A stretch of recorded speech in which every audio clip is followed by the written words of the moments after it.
नमस्कार आदाब, फैजान फारूकी नाम है मेरा और इस वक्त आप देख रहे हैं द पब्लिक व्यू। वैसे भारत एक धर्मनिरपेक्ष देश है जहां सभी धर्मों के लोगों का सम्मान होता है, लेकिन भारत में एक समुदाय और है जो गोकशी करता है और एनएसए का शिकार हो जाता है।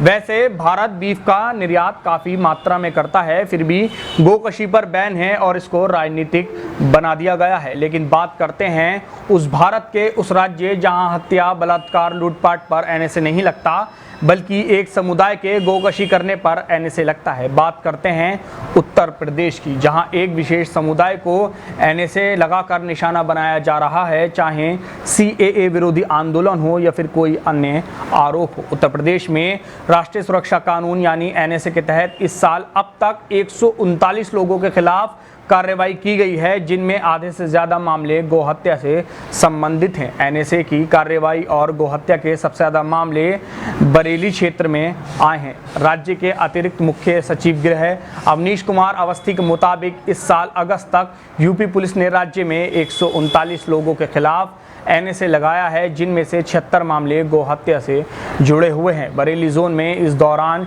44 लोगों पर एनएसए के तहत मामला दर्ज किया गया है, 37 लोगों पर जघन्य अपराधों के लिए, जबकि महिलाओं और बच्चों से जुड़े अपराध मामले में 6 लोगों के खिलाफ एनएसए लगाया गया है। यूपी में एनएसए के तहत इस साल की शुरुआत में ही 1 दर्जन गिरफ्तारियां नागरिकता संशोधन कानून यानी सीएए के खिलाफ हुए प्रदर्शनों से जुड़ी हुई हैं, जिनमें गोरखपुर के डॉक्टर कफील खान का मामला काफ़ी मशहूर है। अब हम बताते हैं किस पर लगता है एनएसए। राष्ट्रीय सुरक्षा कानून यानी एनएसए के तहत कार्रवाई तब की जाती है जब प्रशासन को लगता है कि कोई भी व्यक्ति राष्ट्रीय सुरक्षा और कानून व्यवस्था के लिए खतरा बन सकता है। इसके तहत उसे 12 महीने तक हिरासत में रखा जा सकता है। हालांकि 3 महीने से ज़्यादा समय तक जेल में रखने के लिए सलाहकार बोर्ड की मंजूरी लेनी पड़ती है। गोहत्या के मामलों में इतनी बड़ी संख्या में एनएसए के तहत कार्रवाई के बारे में अतिरिक्त मुख्य सचिव गृह अवनीश कुमार अवस्थी कहते हैं कि गौ हत्या कानून में सख्ती की वजह से ऐसा हुआ है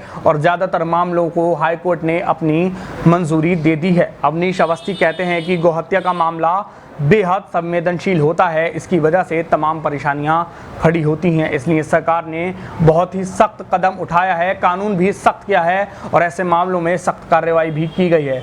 आज कहीं भी दंगे नहीं हो रहे हैं तो ये सब उसी का नतीजा है। अवनीश अवस्थी के मुताबिक मुख्यमंत्री योगी आदित्यनाथ ने निर्देश दिए हैं कि उन पर आपराधिक मामलों में एनएसए लगाया जाए जिनमें सार्वजनिक व्यवस्था प्रभावित हो सकती है, ताकि अपराधियों के मन में भय पैदा हो और आम आदमी को खुद को सुरक्षित महसूस करने में कोई परेशानी ना हो। गोकशी के मामलों में एनएसए के अलावा इस साल अब तक उत्तर प्रदेश में गोहत्या निवारण अधिनियम के तहत भी 1700 से ज़्यादा मामले दर्ज किए जा चुके हैं और 4000 से ज़्यादा लोगों को गिरफ्तार किया जा चुका है। राष्ट्रीय सुरक्षा कानून के इस्तेमाल पर सरकार के एनएसए लगाने और गोकशी के मामलों पर दिखाई गई तत्परता को लेकर कई बार सवाल भी उठते रहते हैं। गोकशी के मामलों में एनएसए लगाने के सवाल पर जानकारों का कहना है कि ये ऐसा मामला है जो कई बार सांप्रदायिक दंगों की वजह बन जाता है, इसलिए ऐसे मामलों पर एनएसए का मजबूत आधार बनता है। यूपी में डीजीपी रह चुके रिटायर आईपीएस अधिकारी डॉक्टर वीएन राय कहते हैं, गोकशी की वजह से कई बार सांप्रदायिक दंगा होता है, शांति व्यवस्था भंग होती है, इसलिए एनएसए की कार्रवाई कोई आश्चर्यजनक बात नहीं है, लेकिन इसका इतना प्रचार करना भी ठीक नहीं है। वो कहते हैं किसी के घर पर गौ मांस पाया जाता है तो उसके खिलाफ कार्रवाई बनती है, लेकिन उसका विरोध करके जो लोग दंगा भड़काने की कोशिश करते हैं एनएसए तो उन पर भी लगना चाहिए, लेकिन मुझे नहीं लगता कि ऐसे लोगों पर एनएसए लगा है। तो इस स्थिति में सरकार की नीयत पर सवाल उठता है। ऐसे मामलों में ज्यादातर धार्मिक आधार पर ही कार्रवाइयां हुई हैं। सरकारी आंकड़ों के मुताबिक एनएसए के तहत बरेली परिक्षेत्र में सबसे ज्यादा यानी 44 मामलों में कार्रवाई हुई है, जिनमें ज्यादातर मामले गोकशी से जुड़े हुए हैं। बरेली परिक्षेत्र के पुलिस उप महानिरीक्षक राजेश कुमार पांडे कहते हैं कि गोकशी के मामलों में एनएसए लगाने की कार्रवाई कोई पहली बार नहीं हो रही है, पहले भी हुई है। राजेश पांडे के मुताबिक जब मैं अलीगढ़ में एसएसपी था तब 2 बड़ी घटनाएं हुई। कानून व्यवस्था की स्थिति इतनी खराब हो गई थी कि अभियुक्तों पर एनएसए लगाना पड़ा। कानून व्यवस्था के लिए ये घटनाएं कई बार बड़ा खतरा बनती हैं। इनकी वजह से पथराव हुआ, आगजनी की गई, थाना घेरा गया, पुलिस पर आरोप लगे और हाँ, एनएसए की कार्रवाई प्रशासन ने की तो उसे एडवाइजरी बोर्ड ने भी कंफर्म किया गया। पश्चिमी उत्तर प्रदेश का बिजनौर जिला भी बरेली जोन में ही आता है। बिजनौर में पुलिस ने अगस्त के अंत तक 11 लोगों के खिलाफ एनएसए के तहत मामला दर्ज किया है और ये सभी लोग गोकशी के मामले में गिरफ्तार किए गए थे। बिजनौर में अफजलगढ़ थाने के आसफाबाद चमन गांव में एक परिवार के 6 लोगों को इस मामले में 4 महीने पहले गिरफ्तार किया गया था, जिनमें 2 लोगों के खिलाफ एनएसए के तहत कार्रवाई की गई थी।